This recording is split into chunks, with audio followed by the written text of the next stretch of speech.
C'est à Paris que vit Alan, un jeune entrepreneur de 26 ans. Il y a 18 mois, Alan a créé son entreprise Caïs, spécialisée dans la vente de sorbets alcoolisés avec 2 associés. Passionné depuis toujours par l'univers de la glace, c'était pour lui une évidence. Ne pouvant commercialiser normalement son produit à cause du Covid, Alan ne chôme pas pour autant. Recherche de partenariats, travaille sur les réseaux sociaux, tous les moyens sont bons pour développer son entreprise. La fabrication, ça représente, je dirais, que 10% de mon temps, parce que moi, mon rôle, c'est de créer du business, donc générer du chiffre d'affaires, aller chercher des nouveaux clients, vérifier si le business model est le bon, c'est-à-dire voir si on a la bonne cible avec le bon pricing, la bonne qualité de produit. Derrière ça, une fois qu'on a trouvé avec qui travailler, il faut chercher du financement pour être recruté, pour avoir un budget marketing, pour pouvoir donner vraiment des ailes au projet.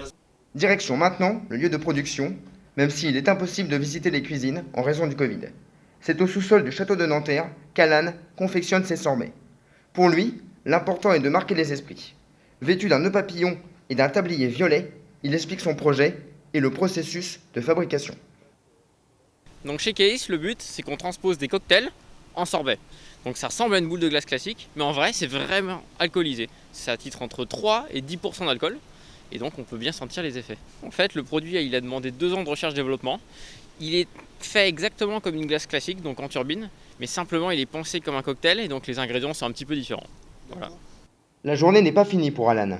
Après avoir traversé tout Paris, il arrive enfin chez son associé Alexander pour une réunion de travail.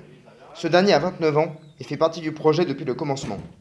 Les 2 hommes se sont rencontrés sur les bornes de l'école. Simples camarades de classe, l'amour de la glace les a rapprochés et ils sont maintenant amis. Mais cette amitié n'a pas d'incidence sur leur production, car Alan n'est pas du genre à mélanger la vie privée et la vie professionnelle. Motivé, il sait ce qu'il veut et s'en donne les moyens.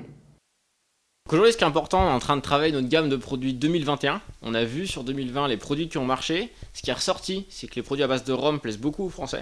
Donc là, l'idée, c'est de réunir un peu nos partenaires, voir sur quelle bouteille on pourrait travailler des nouveaux produits. Et donc, on va en discuter tous les deux pour voir un peu sur quels axes on pourrait travailler, quoi. Alan, c'est un grand passionné. C'est la raison première pour laquelle j'ai tout de suite accroché dans la façon dont il m'a présenté ce projet. Et c'est la raison pour laquelle je l'ai rejoint.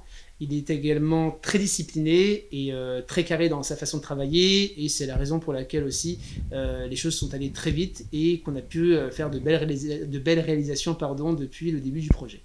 Ayant investi beaucoup de temps et d'argent dans ce projet, Alan, stoppé actuellement par la crise du Covid, espère que les choses rentreront dans l'ordre le plus vite possible pour pouvoir continuer sa route avec ses associés.